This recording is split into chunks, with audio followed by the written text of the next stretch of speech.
Well, en inglés, ¿no? hi everyone, good morning and welcome to this opening event of the day of the Spanish Pavilion. We have a great session around the economic cooperation between Spain and Latin America for climate finance. We know that finance is fundamental to move ahead on the fulfillment of the goals of the Paris Agreement, but also that collaboration amongst countries, amongst regions is critical, and there are some few amazing examples that we already know well, being the Spanish and Latin American one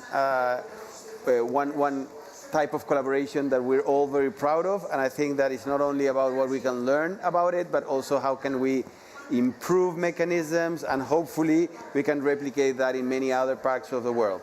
We have a great panel. I know that some of them will have to leave during the meeting. I will introduce them later, but let me start by inviting to the podium Mr. Jose Manuel Salazar as the Executive Secretary of CEPAL or ECLAC, the Economic Collaboration Program for Latin America.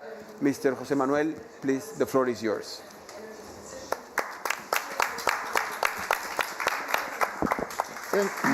Good morning. Más. Wow. Yeah. Wow. They loved it. Yeah. Thank you. Calm down.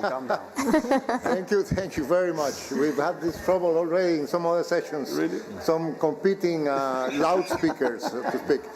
No, thanks a lot. It's really an honor and a great pleasure to participate in this panel. I am one of the ones that unfortunately will have to leave early, so I want to salute Alicia. We're already coincided in one or two events. Mr. Ricardo Marshall, a great pleasure to meet you and to talk with you. Now, just before, Cristina Reyes, I don't think we have, no. We don't have and Elsa, great pleasure, and Gonzalo, of course, colleagues and friends. So I'm going to make a presentation. We are launching this document today and distributing. We have enough copies, I hope, for all of you. The Economics of Climate Change in Latin America and the Caribbean. So it presents the current situation of emissions in the region, the main trends and profiles, climate action commitments and estimates on investment requirements to fulfill the NDCs, the National Determined Contributions. As we know, climate change is one of the great challenges of our time. We in the Economic Commission for Latin America and the Caribbean have been analyzing the impacts in Latin America and the Caribbean and have found that the cost of inaction outweighs the cost of action, that these impacts are not, of course, linear, but they are exponential and growing, unfortunately, and that global warming will exacerbate the negative effects of extreme weather events. Climate impacts are severely affecting energy, water, and food systems, among other things, triggering all sorts of disruptions in human activities and deepening inequalities, and, of course, also fueling migration. Far-reaching structural change is needed to effect the shift to carbon-neutral economies, and in view of the existing and projected level of warming, adaptation measures must be implemented without delay and will continue to be, in fact, they are going to be a growing challenge. Unfortunately, as you can see in, in that graph, all this is happening in a very bad moment for Latin America and the Caribbean. And not only a moment, in fact, it's a whole decade of very low growth. As you can see there, it presents the moving average. You see in the red lines of 7 decades of growth, and you can see that in the last decade, which is actually finishing this month from 2014 to now, the average rate of growth of Latin America has been only 0.8%, and this is much less than half the average rate of growth in the last decade of the 80s, which was at 2%. And this is very bad news because, as I'm going to show, and we have in this document, the impacts of climate change are going to affect the rate of growth in a downward direction, and also are going to affect productivity. So in fact, our document starts by showing the connection between climate change and productivity. We estimate that by 2030, the loss of labor productivity due to heat stress could reach 10% in some countries, directly impacting the region's growth potential. And additionally, the impact of extreme events must be considered on top of this. Our latest economic study contains an estimate of the impact of temperature increases in 6 countries and concludes that it could reduce these countries' GDP by between 8 to 12% between now and 2050. And all of this, of course, is very bad news in a region characterized by this syndrome of low economic and low productivity growth that I just explained and showed in the graph. Now, for the world, science has told us that by 2030 we need to reduce emissions by 29% to remain below the 2 degrees threshold, or 45% to remain below the 1.5 degrees threshold with respect to the current policy scenario. And yet, during this COP, we have learned that global emissions reduction commitments add only to around 10% of emissions reduction, not the 29 or even the 45% I just mentioned. In this respect, our document shows that Latin America and the Caribbean is a region deeply committed to climate action. Countries in the region have set their emissions reductions targets between 24 and 29, that's the range, depending on the country, by 2030, with respect to the business as usual scenario. And these clearly are more ambitious targets than the global average. However, as you can see in this graph, the current decarbonization path of the region, which is the one showed in the solid red line there, is advancing at only 0.9%. To achieve the targets as committed, this rate would have to be 3.6%. That is 4 times faster, as suggested in the dotted line, the red dotted line in that graph. And as you can see in this other graph of greenhouse gas emissions by sector, next one, yeah. For 2019, the pattern of emissions in the region is different from the world pattern. You see the 2 colors there. Agriculture and land use changes and deforestation are much larger sources of emissions in our region, while energy systems, industry, buildings, and transport have more weight in the emissions of the world in comparison to our emissions. However, clearly, all these sectors are sources of emissions, some more than others, as this graph shows, which suggests that progress will require the development of comprehensive strategies that include all sectors. In this other graph, you can see the priorities for mitigation in the nationally determined contributions, country by country, in Latin America and Caribbean.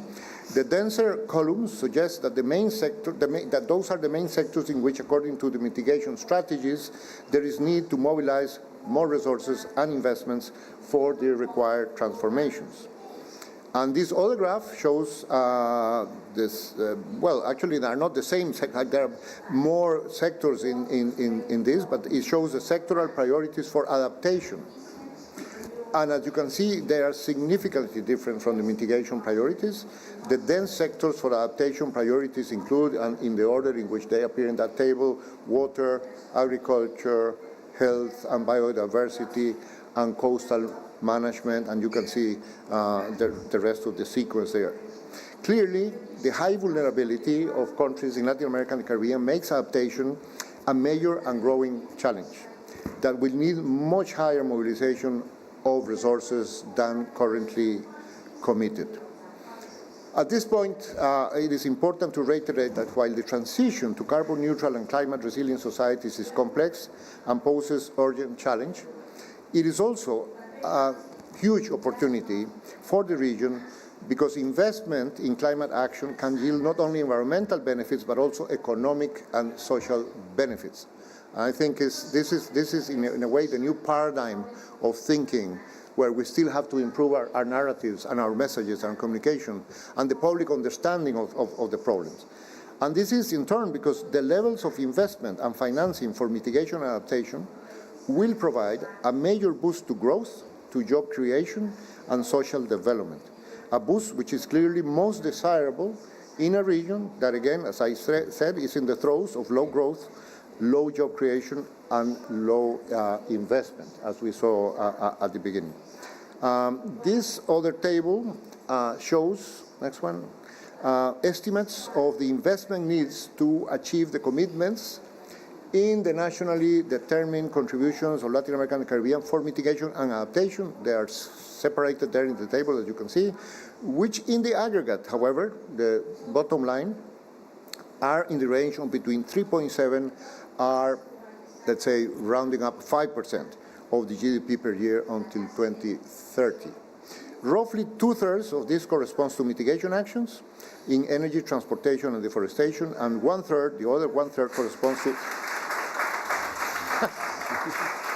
corresponds to adaptation investments in early warning systems, poverty prevention, irrigation infrastructure, coastal protection, water and sanitation services, and biodiversity protection. Again, it is important to reiterate that this range of between 3.7 and 5 is only to satisfy the commitments in the current nationally determined contributions. As a point of comparison, in 2020, climate financing for the region was only 0.5% of regional GDP. Therefore, closing the climate financing gap requires increasing domestic and international resource mobilization by between 7 and 10 times compared with this magnitude. Of course, we are talking about considerable amounts, but as we know and should have already clearly in mind, having safe and clean public transportation, clean energy, better water and sanitation services, improved irrigation, infrastructure or ecosystems care are not only climate actions, but again, actions that promote greater social well-being and that invigorate much needed growth in the regional economy. This is essential for a region that, as we have been saying, is growing. We say it's in the syndrome of very low growth for 10 years. In terms of recommendations, the last section of our document, the document also highlights the need to coordinate policies and align the financial system in order to channel investment flows towards productive activities that boost the sectors that drive the economy, with a view to achieving development that is more productive, more inclusive, more sustainable. We point out that in order to get out of the low growth, low transformation trap, the countries of the region must step up and scale their productive development policies, and that a major component of this scaling up of productive development policies is to focus on promoting a number of dynamizing sectors. You can see in that graph 14 sectors, which are sectors with great potential. The list is only illustrative. We're not saying that this is it and the same one-size-fits-all for every country. Of course, it depends on the country, but many of them are quite common, as you can see. But this is not a closed list, and of course, each country has to find the right areas. But the point is that this is a new type of industrial policy, if you like. It doesn't have to be industrial policy like the US is doing with very generous subsidies. There's a lot of actions that are based more on collaboration, that are not so expensive, that are productive development policies, collaboration between private sector, public sector institutions, academic sectors, all the key players, and this is crucial.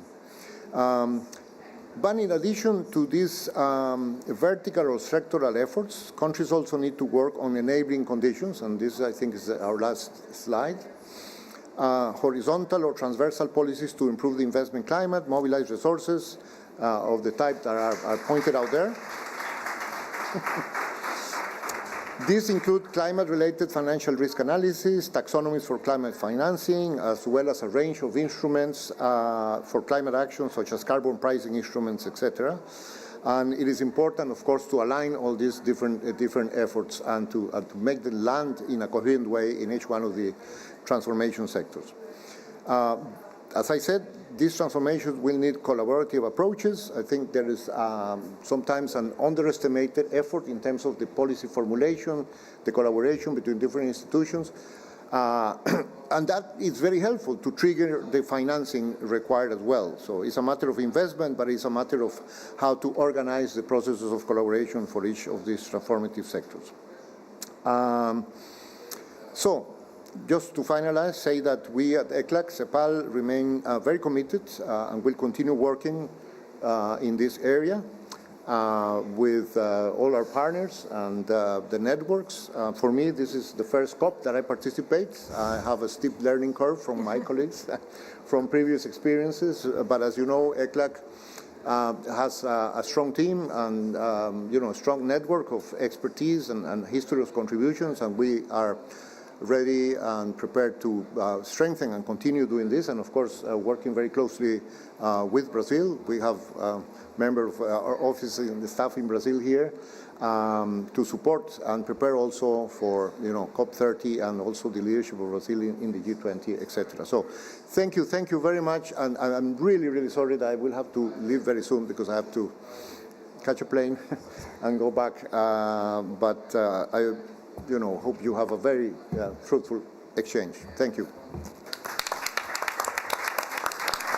Thanks so much, Executive Secretary. I think that your not only the results of the study, but also your words were very clear. It's great that you mentioned also the importance of taking a look of what's going to happen at COP30 in Brazil, in our region.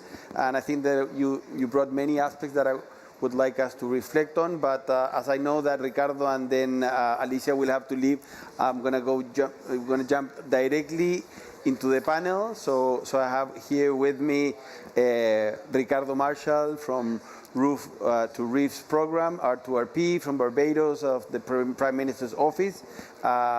On his right, we have Alicia Montalvo, Manager of Climate Action and Positive Biodiversity at CAF.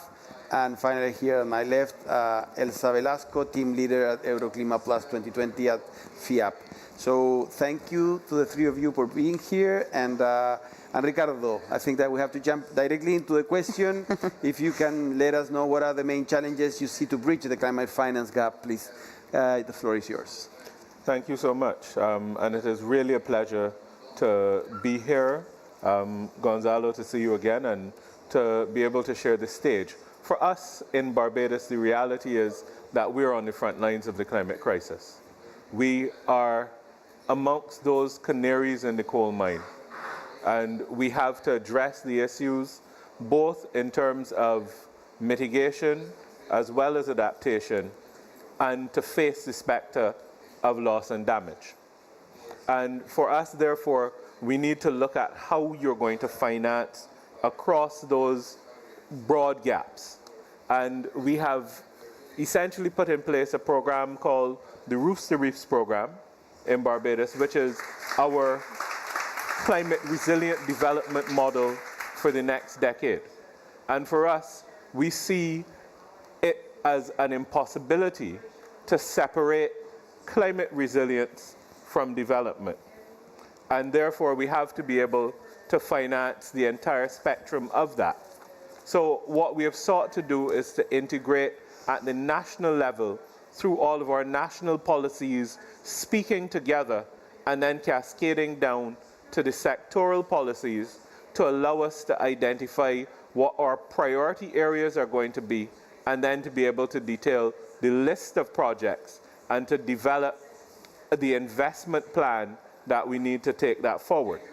What we immediately see is the fact that while you are able to attract financing for mitigation-related projects, because there is usually an economic rate of return on those projects, we have a very high need for adaptation, because globally we have failed to mitigate, meaning that we have more to adapt to, and that adaptation is also becoming more expensive, but it is also a country-driven process. And so there is not much financing that is made available out there to be able to address that. And for a country like Barbados, we're small, we're a middle-income country, we have a high debt to GDP ratio, and so therefore we have very little fiscal space to play with. And we're right now facing a discussion globally on the infamous Article 2.1c of the Paris Agreement. And for many, it sounds like an academic and an esoteric exercise. But when you look at it, it is one of the shortest articles under the Paris Agreement, but it is probably one of the ones that is most widely interpreted. It says very simple, making finance flows consistent with low greenhouse gas emission and climate resilient development. The problem is people tend to forget the second part of it. And when a country has to address adaptation amongst its critical needs and money is short, that is where things suffer. We have sought to pursue a number of innovative financing arrangements. We've done debt for nature conversions. We're working right now on debt for climate. We've done a lot of work on blended finance.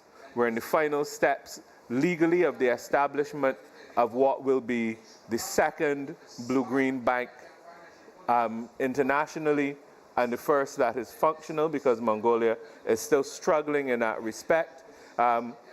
We've also looked at policy-based loans, contingent credit facilities. We have had debt clauses and pause clauses inserted in all of our debt instruments, that sort of thing. But the reality is we have a problem where donor countries have a different interpretation of Article 2.1c, and we are part of the region that is exceedingly dependent on MDBs and IFIs for development financing. If you take a position on 2.1c that focuses on low GHG emissions, you leave countries such as Barbados, such as Costa Rica, such as the Bahamas, such as Jamaica, on the front lines without any of what you need to protect you. If I need to build a coastal protection structure, I have to use high-strength concrete. I have to use lots of steel. I have to get past the coastal engineers in the room who are going to do lots of testing, and they're going to reject quite a few of those loads. It means that what we're doing has a high GHG emission component to it, but it is critical for adaptation and building climate resilience. The same is true if I'm doing a bridge, if I'm doing culverts and other stormwater management components, if I'm climate proofing my hospital. Critical things, or roads, the utilities, all of those fit into climate resilient development, but not that low greenhouse gas emissions component. It is very easy for those not on the front lines of the climate crisis to be able to address those issues and not worry. We're also facing the fact that when you look at Article 4.5 of the Paris Agreement and Article 9.1, it states that developed countries are supposed to be assisting and taking the lead for financing of these activities. But if they're stuck in an evaluation that addresses low greenhouse gas emissions and not the climate resilient development component, then we're not being able to pursue our adaptation projects. And the result is that loss and damage is going to be even higher. And we then have to find the monies to be able to face that. And if you take the example, just quickly to finish, of Dominica, where when Dominica was struck by Hurricane Maria, in less than 5 hours, Dominica lost 226% of their GDP. And what very few people know is that that hurricane was on path to hit Barbados. And it shifted slightly north of us very late in the game, and while we were breathing a sigh of relief and we went to bed, we woke up to a neighbor who was absolutely devastated. And that issue has repeated itself over and over. So those are the sorts of challenges that we face relative to financing. We've done all the steps. We've looked at the innovative sources and what we can do. But we have very limited areas where we can access financing. And we're right next to CAF sitting right now. And they can tell you the challenges in that respect and trying to finance these issues across Latin America and the Caribbean. And those are the sorts of issues that we face. Well, thanks so much, Richard. Brilliant. I think that you gave a masterclass and very concrete. So, of course, I was wondering for you to tell us also, where do we have to have the conversation? So you have described the problem quite concretely. I would say with concrete, but also you referred to Alicia. Can you also refer to any other place besides your neighbor of Sid where we can have this conversation? What is missing in that sense? Because honestly, what you're talking about is obvious. Indeed, for us, that is part of why we've been pursuing the Bridgetown Initiative and outlining the fact that there is a problem with the international financial architecture, an architecture that was put in place as part of the Bretton Woods arrangements before most of the countries represented in this space existed as countries. And so that is part of why there is that problem. You therefore need to have that discussion not just within the confines of the COP, but also externally. And so you will find Barbados speaks about an inside COP and an outside COP strategy. It means that we have to have these conversations with our developing country partners. We have to have those conversations with our developed country partners. We have to have those conversations with all of the MDBs and all of the IFIs. We had a discussion just yesterday as well with the private sector. And it's not just a matter of saying private sector. There are different components of the private sector, and you have to have that discussion across all of the spectrum, whether it is philanthropy, whether or not it is investment banking, so that you understand and you build out that overall program. And what we've sought to do is to build a program in which we speak nationally and internationally, and where we seek to connect with partners and demonstrate that we have a plan and we're going through the execution. The issue is that we need to build those partnerships to take us forward. And it was interesting to hear the GCF announce that we have very recently become the largest per capita entity with financing from the GCF. So we're trying to both talk the talk and walk the walk, but we need that partnership journey hand in hand. Brilliant, so much, Richard, and I think that we all expect that that definitely Mia Motors will succeed on this journey, and yourself. So Ricardo, thanks so much for joining. And of course, if you need to leave, don't worry, feel free to do so. And it will pass like the hot potato to a dear friend, Alicia Montalvo from CAF. So having heard Ricardo, and from your very concrete and brilliant experience in our region, what are the opportunities you identify? Even when it comes to what Jose Manuel mentioned in the study, I think that I already perceive many great opportunities where we're all expecting CAF to react positively into that. So Alicia, you have Thank you. Thank you very much for inviting CAF to participate in this panel. And first of all, I would like to congratulate CEPAL for this report. I think it's very useful, and you can identify there what are the needs, what are the sectors where we have to invest more. And I think that CAF is in the right path. Nowadays, CAF, the Development Bank of Latin America, is the institution that is devoting more resources to adaptation and prevention of disasters, risk management.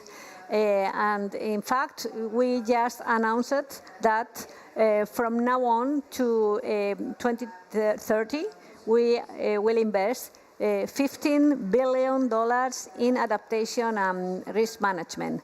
We consider that the sectors that where we need to work are not so much in the first position right now of investment. We have seen in the study that there are needs related to energy, of course, mobility, and we think that there is a need for investing in these sectors.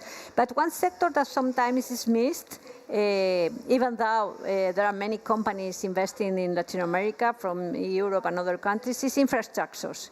Infrastructures, from our point of view, should receive more attention, resilient infrastructures, and even I would say that we need to review the taxonomies to make sure that investment in infrastructures is considered as climate-related finance.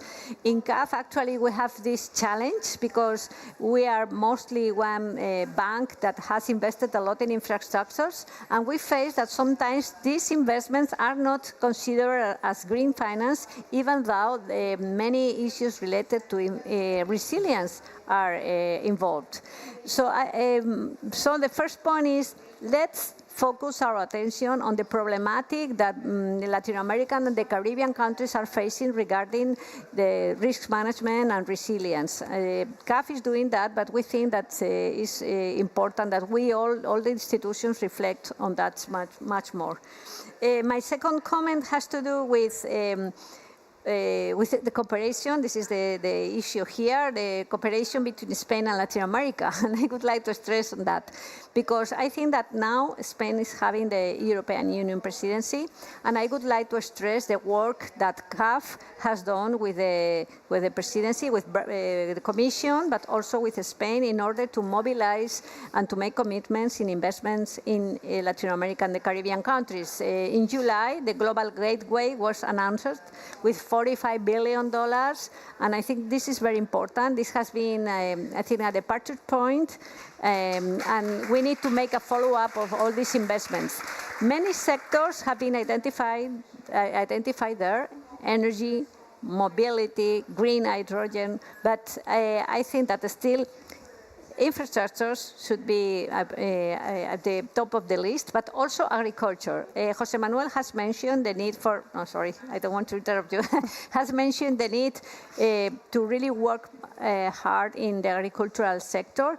In fact, as you have stressed, in Latin America and the Caribbean countries, this is one of the main emitters. We need to work more on that, not only from the point of view of adaptation, but also mitigation. And I think that many opportunities have emerged in this sector for a more productive and sustainable agricultural sector, or also livestock, I think is important. So we in CAF are working in agriculture together with environment. This is something that we consider is very relevant. May I add an element then? Yes. And give you the floor back, and also to Jose Manuel, because we as a COP28 presidency, we launched this Leaders Declaration on Food and Agriculture. Yes. Signed, the announcement was 134. I can tell you that the number has been rising, and we will have more countries joining, some of them for the region. But if you see the map of the countries, well, Latin America is the region that is, the Americas in general, and the Caribbean is the region that is more filled in terms of the countries that joined the declaration, except unfortunately by Argentina, but the rest are all of them quite positively engaged on the topic. So what we see now is a very concrete bridge from that declaration and the commitment of enhancing NDCs at COP30, and then having a COP in a region. So we have 2 years ahead where everything that you mentioned and the importance of enhancing NDC, having food systems and agriculture system embedded into that, and as you said, like the opportunity both in mitigation and adaptation is now properly set, and there will be a team working specifically on that. So I count on the work of the two of you. I will be leading that team.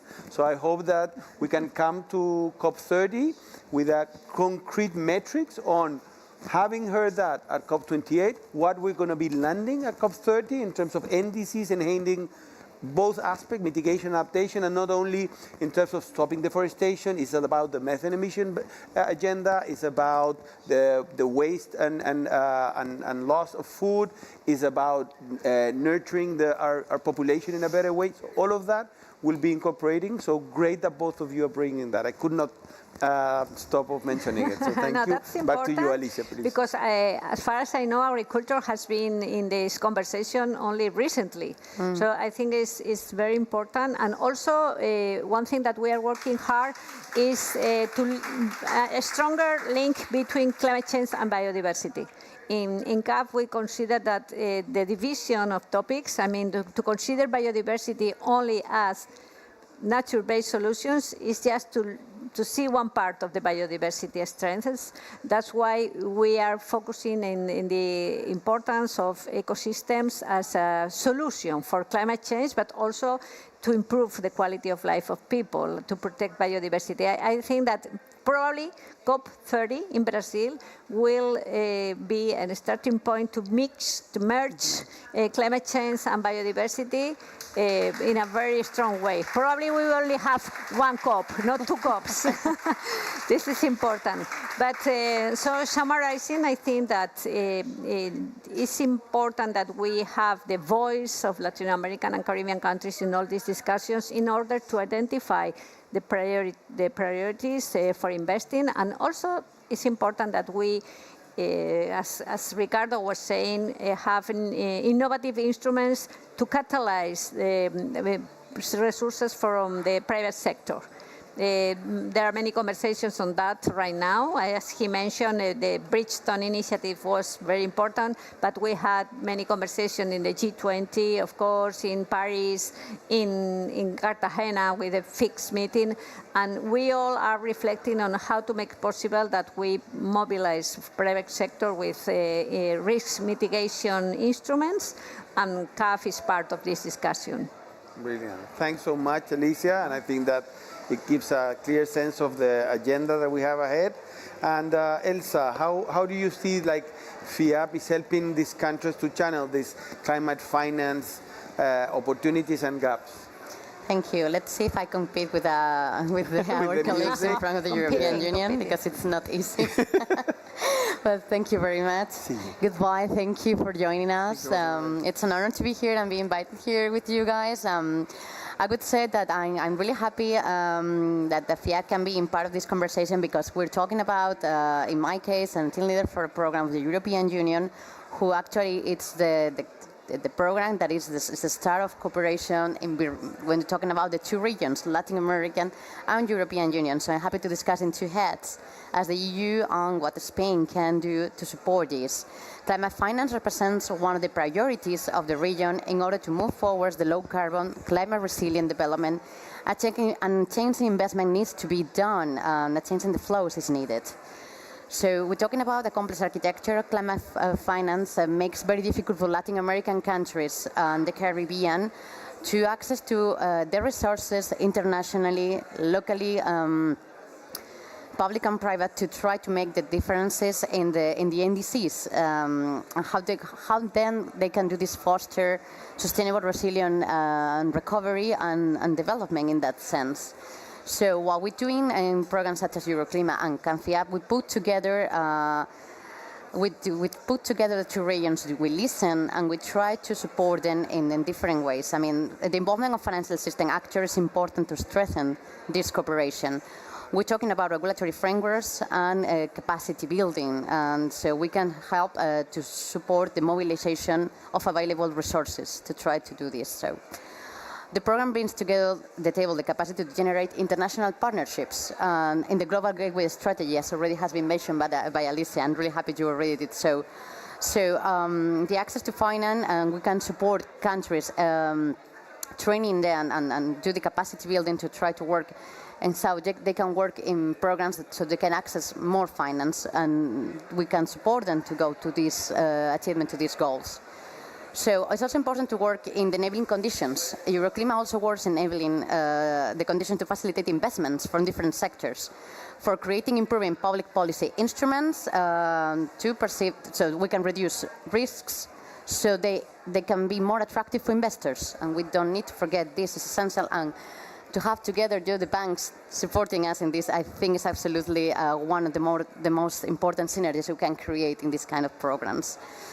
Also, I will think about the climate finance requires multi-stakeholder, multi-sector cooperation from financial sector and other actors.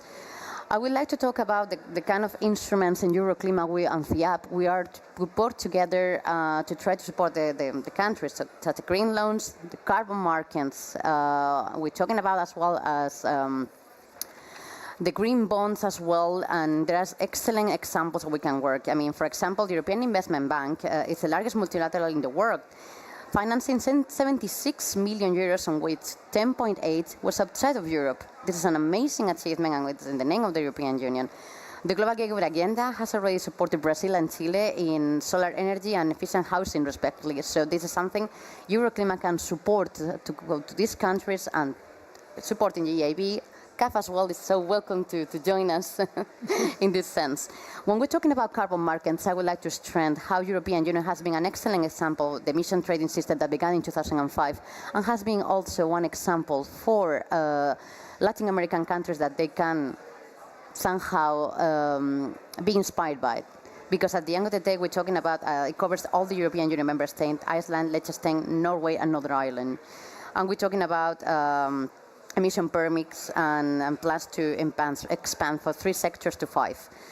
I would like to highlight that the Latin American countries have already instruments, such as Chile. They have already a CDN with 116 projects that were certified in the country and 5 US tons for the carbon dioxide, or Mexico, who has a carbon tax and the federal tax as well. They already have both they're already working and currently established.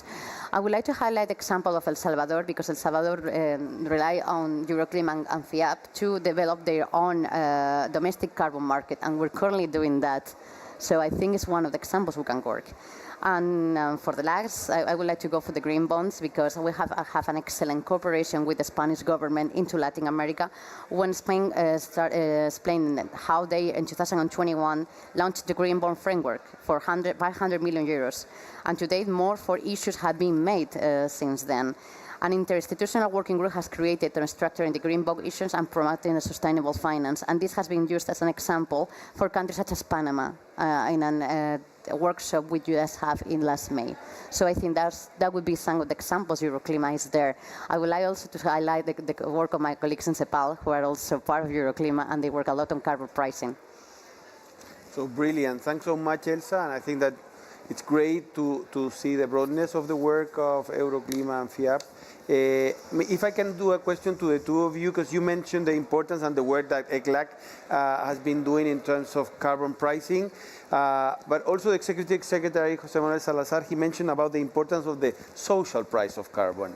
Can you both refer to that? Because I think that that's a very critical point, mostly for a region, and if we don't consider that, we might be failing on the metrics that we might be using on understanding the importance of a region in terms of biodiversity, on how we move forward, if we don't consider that aspect of people that are affected and then can be part of the solution. So if I can start with you, Alicia.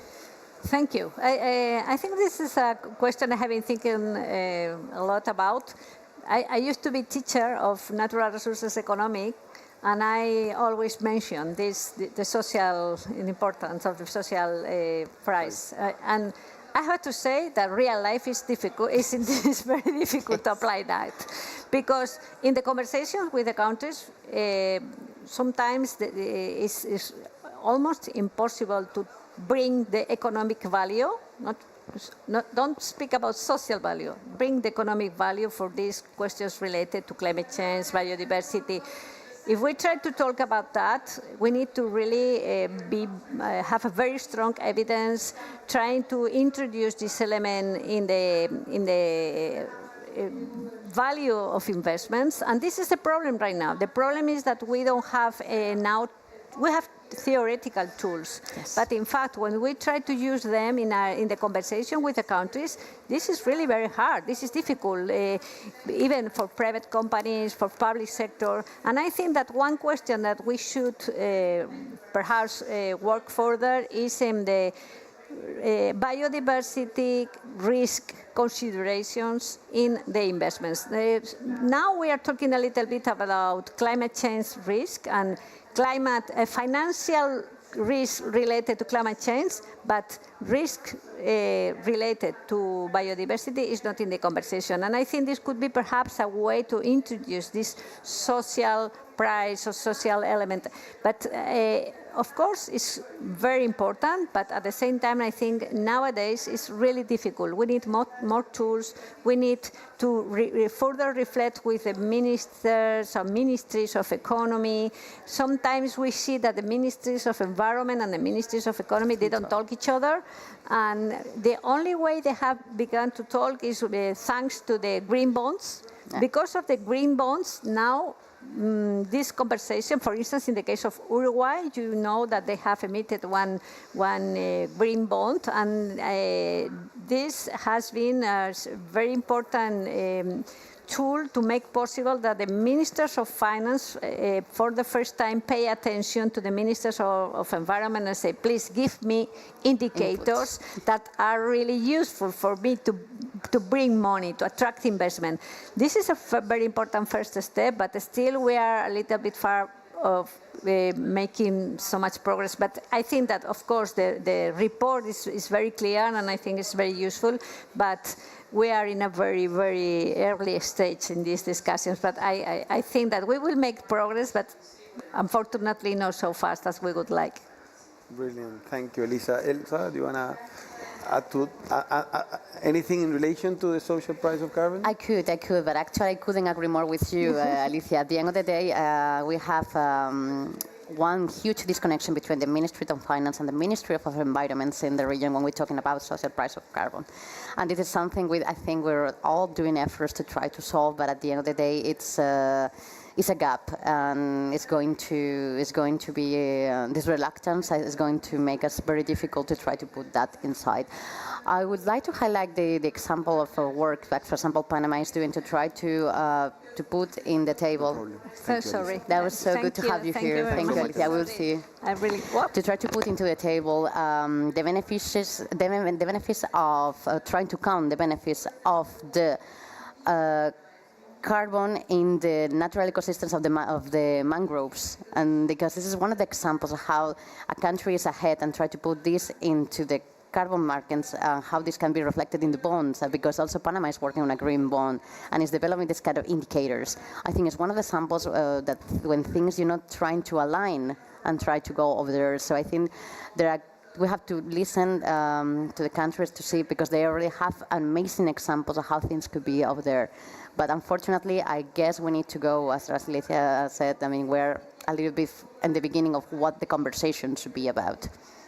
And if I may, what do you envision and what do you dream for COP30? What do you think, like 2 years ahead? What do you like to see being implemented or developing due to the work that you're doing? Actually, first of all, to be there, because it's true that it's in 2 years ahead, and nobody know where we want to be in 2 years. So first of all, just to arrive in there. But we can imagine that there will be a work to be done, and therefore. Absolutely, I will love. I mean, for me, it's amazing that we already have the discussions that the Not Fund Loss and Damage Fund has been there. So I would love to have one.